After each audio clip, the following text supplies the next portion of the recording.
Assalamualaikum warahmatullahi wabarakatuh. Perkenalkan nama saya Dian Eka Rarjo dengan NIM akhir 2004. Pada kesempatan kali ini saya akan menjelaskan tentang software development lifecycle bagian vModel.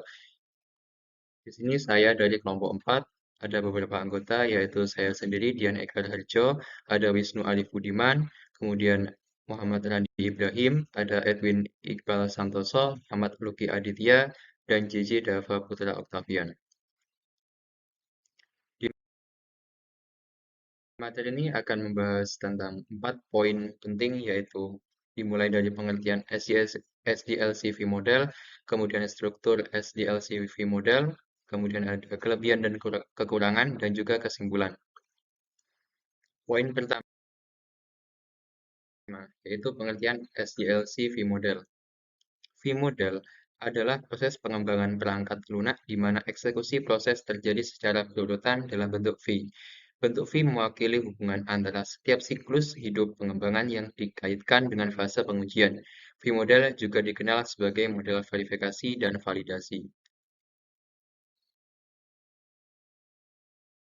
Oke, yang berikutnya adalah struktur SDLC V-model. Yang pertama adalah tahap verifikasi. Tahap verifikasi sendiri dibagi menjadi 5. Yang pertama yaitu Business Requirement and Analysis.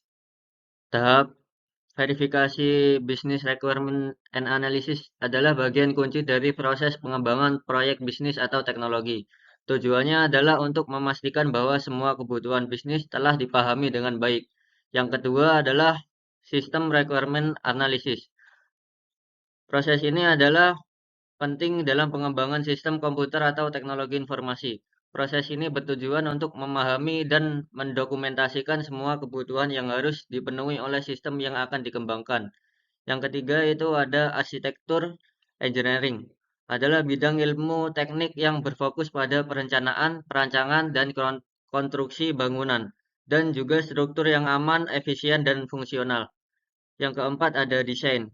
Desain ini adalah proses perencanaan, penciptaan, dan pengembangan produk, sistem, atau lingkungan yang memadukan elemen-elemen estetika, fungsional, teknis, dan praktis. Yang kelima adalah detail specification. Adalah dokumen yang komprehensif yang memberikan deskripsi mendalam tentang persyaratan, fitur, desain, dan fungsi dari suatu produk, sistem, atau proyek. Berikutnya, tahap kedua adalah tahap coding. Pengkodean ini dilakukan berdasarkan pedoman dan juga standar pengkodean. Yang ketiga, tahap validasi. Terdapat 5 tahap pada tahap berikut. Yang pertama, unit testing. Tahap di mana setiap unit atau komponen perangkat lunak diuji secara terpisah untuk memastikan bahwa masing-masing berfungsi sesuai dengan spesifikasi. Tahap ini bertujuan untuk mengidentifikasi bug di tingkat unit atau kode. Yang kedua, komponen testing.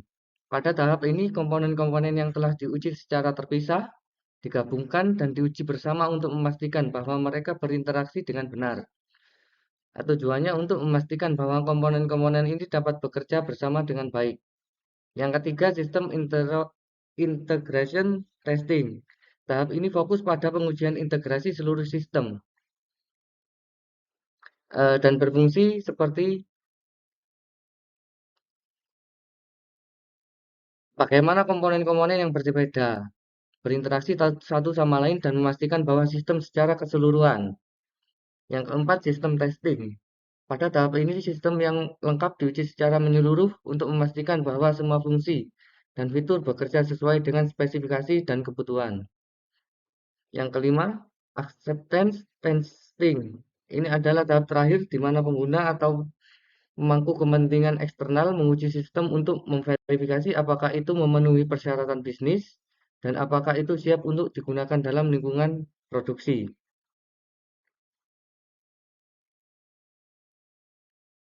Perkenalkan, nama saya Edwin Iqbal Santoso, NIM 232410102045 dengan Prodi Teknologi Informasi. Saya akan menjelaskan tentang kelebihan SDLC tentang V-model. Yang pertama, sederhana dan mudah digunakan karena setiap fase memiliki tujuan dan sasaran yang jelas.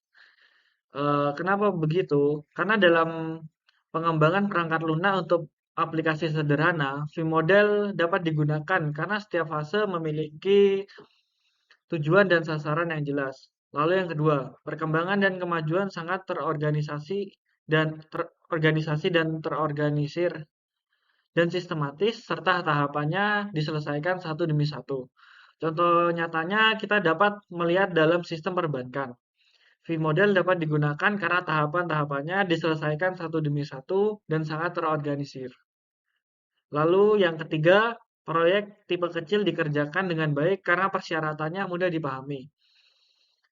Dalam pengembangan perangkat lunak untuk aplikasi mobile sederhana, V-model dapat digunakan karena persyaratannya mudah dipahami. Lalu yang keempat, bug ditemukan pada tahap awal pengembangan produk. Dalam pengembangan perangkat lunak untuk sistem manajemen inventaris, V-model dapat digunakan karena bug dapat ditemukan pada tahap awal pengembangan produk sehingga tidak menimbulkan pada masalah di akhir. Lalu yang kelima, peluang keberhasilan yang lebih tinggi dibandingkan model waterfall karena pengembangan awal selama siklus hidup pengembangan perangkat lunak. Mengapa begitu? Karena pengembangan perangkat lunak untuk sistem manajemen proyek, V-model dapat digunakan karena peluang keberhasilannya lebih tinggi dibandingkan model waterfall. Karena pengembangan awal selama siklus hidup pengembangan perangkat lunak. Kenalkan, saya Wisnu Arif Budiman akan membahas tentang kekurangan SDLC V-model. Kekurangan yang pertama yaitu tidak cocok untuk proyek yang kompleks dan berorientasi objek karena sulit untuk kembali dan mengubah fungsionalitas. Jadi, SDLC V-model ini tidak cocok seperti menggunakan bahasa yang berorientasi objek seperti Python atau PHP. Yang kedua, kurangnya peluang untuk memenuhi harapan pelanggan karena tidak ada prototipe yang diproduksi. Karena tidak adanya prototipe yang diproduksi, maka SDLC V-model ini kurang dapat memenuhi harapan pelanggan.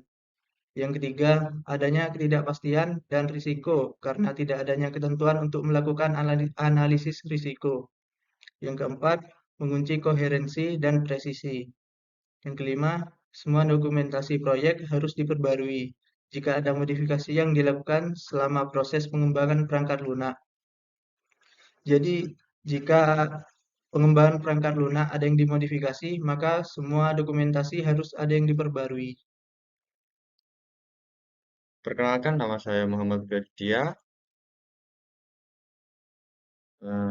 dengan NIM 2049. Di sini saya akan menyimpulkan dari penjelasan teman-teman saya mengenai SDLC V-model. Jadi kesimpulan dari SDLC V-model itu adalah model pengembangan perangkat lunak yang cocok untuk proyek yang memiliki persyaratan yang jelas dan tidak banyak perubahan. Model ini mudah dipahami dan diterapkan, serta dapat membantu memastikan bahwa perangkat lunak memenuhi persyaratan dan berkualitas tinggi. V-model ini lebih akurat, lebih efisien, dokumentasi yang kuat, kemudian tidak fleksibel, dan juga cocok untuk proyek-proyek yang besar. Sekian penjelasan dari kelompok kami. Wassalamualaikum warahmatullahi wabarakatuh.